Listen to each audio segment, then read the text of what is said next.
Welcome back, Top Notch Gang. Now, Power Book 4 Force has kicked things off with Season 2, Episode 1. If you want to go check out my recap and review for that, go ahead on my channel, go watch that, then come back to this video. But I've been slacking on you guys. When Book Ghost was out, I was dropping like 3-4 videos a week, and now The Shy and Book Force is out, so I'm about to stop slacking on you guys. It's 6 in the morning. I'm about to currently record 2 videos, one for The Shy, one for Power. Both are gonna drop before the new episodes release on Thursday night. Following those, the recaps will be dropping Friday. So a lot of content coming for you guys. Stay tuned. But in this video, we're going to be talking about, of course, Book Force and all the deaths I think are coming by the end of Season 2. Now, in Power, they do a lot of fucking killing, like in every single show. But for some reason, in Force, it seems more prevalent. Like, the shit happens so fucking often. They kill off so many characters. And they introduced a lot of new characters in Episode 1 of Season 2.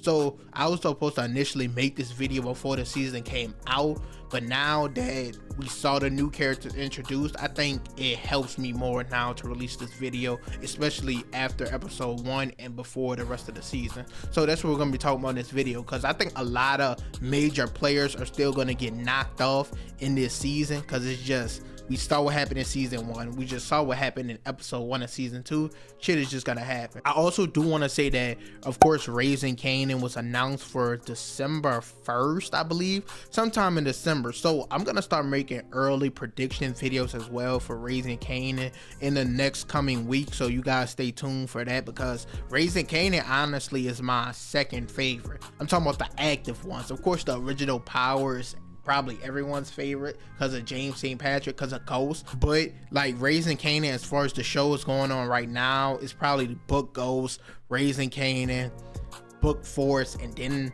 if you count BMF is last for me. I didn't even finish Season 2, but you guys want me to talk about BMF when it circles back around. I got y'all. Catch up, dive into it. Hey, I might have different thoughts and opinions when it comes back around, but currently I got BMF in last. But getting back on track, Book Force, like I said, we're about to dive into all the deaths that we're gonna see this season, my predictions, and you guys can also tell me what you think down below in the comments. Who you think are gonna die, why, who do you think gonna be major players for future storylines going into Season 3 and further. Just let me know all your thoughts and opinions down below. Leave a like, comment, subscribe, and let's get right into it. Now, first up, I actually recorded a part where I talked about the doc. Like I said, this video was supposed to release before, but the doc got killed in Episode 1 now, and I'm mad I didn't make that prediction prior, because I predicted her and I predicted the reason perfectly, but that's unfortunate. But we have to start off with the Flynn family. Now, in the Power universe, when they have these big families, it's easy to knock off characters within them, as we've seen in Book Ghost, in the Tejadas, they killed off Lorenzo and they killed off Zeke, because there's other players and factors within that family that could keep shit running and going. So within the Flynn family, I think easily is gonna be Walter Flynn.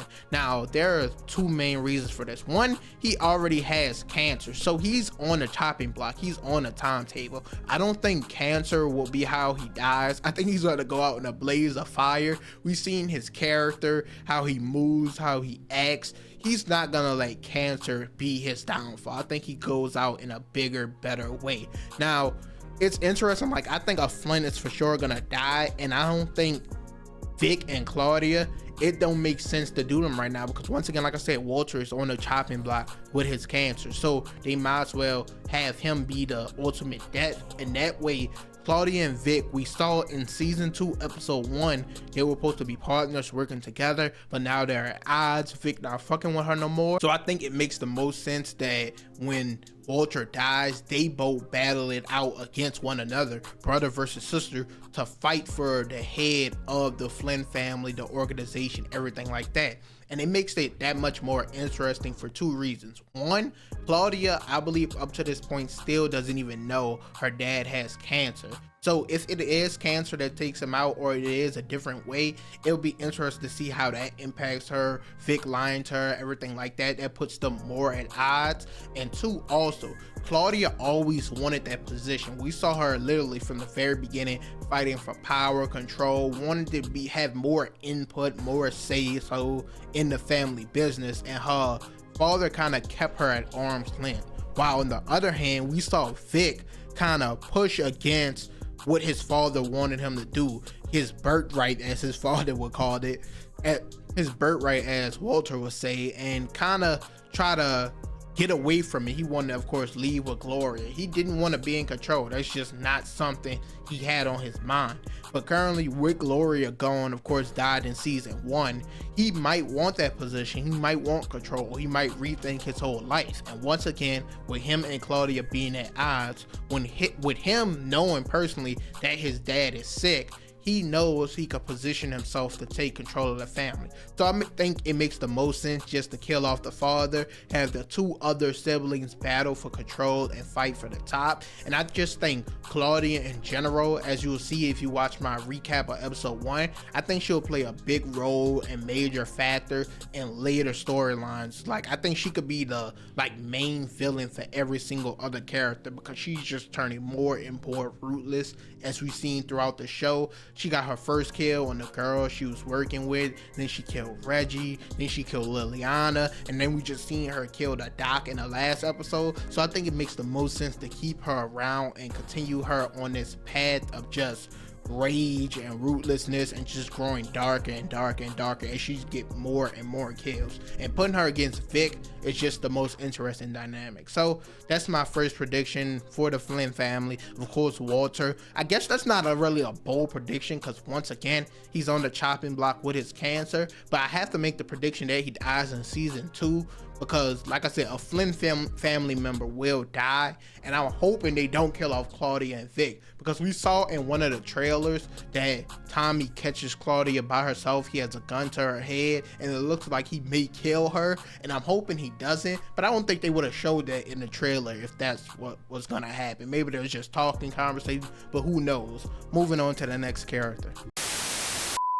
Next up, we got Double M, the Connects, Miguel and Mirkovic. Now, this one is pretty easy as well, because Connects don't have a good history in the Power universe. Like, most of them don't last 1 or 2 seasons. They get rid of them motherfuckers. Whether it's Lobos, Milan, Jason, whether it's Mecca, any of the Power shows, they don't last long at fucking all. Especially if they're ruthless to the core, they're torturous like Miguel seems to be. They get rid of the motherfuckers like that fast as fuck, to be honest. So in this season, of course, there's a lot going on with these two Connects, and I think it's just so easy. Like, they already paved the way for these two Connects to die. So currently, let's start with Miguel. Miguel is currently the connect and supplier for both Gennard and for Diamond. Now, CBI is split down the middle. He even said himself that them two could kill each other if they want. He don't give a fuck. He just wants his money. Now, I think it just so happens that they'll come back together under alliance, under agreement to get from under this nigga, because like I said, he's ruthless. Like,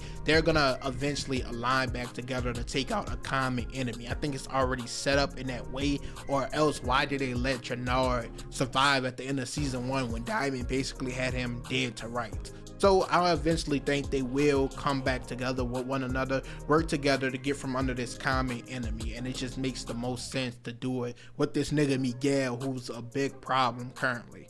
And of course, for Mirkovic, he's with the Serbs. So what happened is, in season 1, when Tommy was getting backed by the Serbs because Vic thought he was the one who killed Gloria, Gennard went to them, told them stop backing Tommy, and he'll give them back their pipeline and give them the streets the CBI run. But we know that didn't end up happening. Diamond and him split CBI down the middle, and now the streets that the Serbs want, of course, Diamond and Tommy occupied them, so he can't have them streets. So he also wants Tommy dead. So he went to Gennard in this episode, told him he wants that pipeline, and he of course wants Tommy dead. So he's again another common enemy for both sides that they can easily just come together and decide that they want to take out. Once again, this could just easily reunite CBI eventually. Like, I think that's inevitably gonna happen, and or else there's no reason to keep both of these niggas alive, is what I think. Essentially just to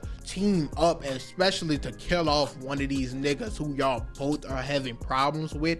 It just makes the most sense to do that. Also, we seen in episode 1 that Tommy is fucking with Miguel's sister. I think that's his sister, I believe, and she knows the life Tommy is living. She basically said Tommy's gonna die, nothing good ever comes from fucking with her brother, he's rootless, shit like that. So that might be his way in, or their way in, to get to Miguel. We'll see how she feels about that later on, but for sure the two connects, double M's, Miguel, Mirkovic, them niggas are gone. Like, once again, connects don't last too long in the Power universe.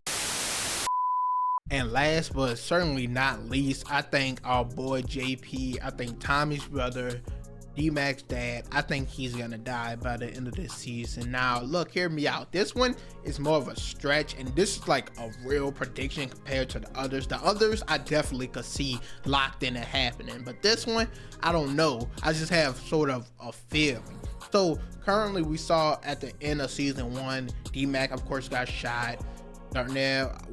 DMac of course got shot. He found out JP was, well, he knew JP was his dad. JP found out that that was his son, shit like that, and he currently doesn't want him in the streets. Now going into season 2, we saw DMac telling Tommy he wants to get back out there, get into the streets, shit like that. But we know JP doesn't want that for him. He doesn't even want to call him DMac. He wants to call him Darnell.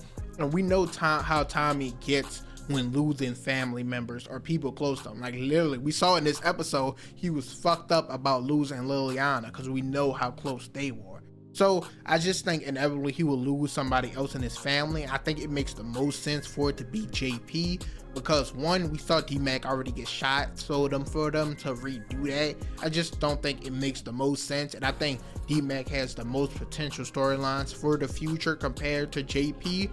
I think the way it'll go is when JP dies, Tommy will decide that, well, DMac will try to get back out there, get into the streets, get revenge, because he didn't have a father his whole life. He finally has him in his life, and then he gets taken away from him. He'll want revenge, of course, and he'll try to get back into the street life. I think ultimately Tommy would eventually, because we saw how smart DMac is, he'll probably get him out of Chicago or get him away from the life for good, just the way his dad wanted in the end. But I do think JP will ultimately have to die for that to happen, because once again, we saw in this episode, DMac wants to get back into the street life. That's what he wants to do. I think JP dying will push him to do that. He'll be crashing out, and Tommy will be the one to save him. And we probably get DMac, he probably get a send-off. Not too many characters in Power get a good send-off, a good happy ending, but I think he's a character they will do it for, and it makes the most sense.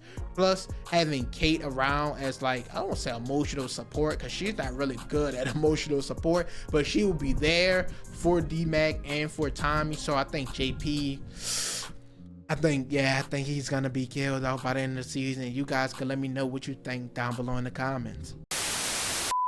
But that's it for this video. You guys let me know your thoughts and opinions on my character death predictions, how you see them playing out. Who do you guys think is gonna die? If it's the characters I said, but you see it in a different way, put that down below in the comments as well. Also, for my The Shy fans, let me know what videos you want to see, what you want me to predict, who specifically you want me to talk about. We did a lot of talking about, of course, the death scene that's coming up, who it could possibly be. So you could check out videos on my channel for that. I'll link them down below in the description. Or you can just go ahead and head to my channel. And also for my Power fans, once again, Raising Kanan has been announced for December. Let me know what predictions and things you want me to talk about in the weeks leading up to that. I also like to rewatch the prior season before the new season starts, but I just might go ahead and rewatch both seasons, because like I say, Raising Kanan currently my second favorite, and I ain't gonna say I hated season 1, but early on season 1 I wasn't really fucking with it, but now I fuck with it. I'm rewatching both seasons before season 3 starts, and I already know a few things I want to talk about. But if you have anything else in mind, you can leave that down below in the comments as well. Once again, leave a like, comment, subscribe, and I'm out.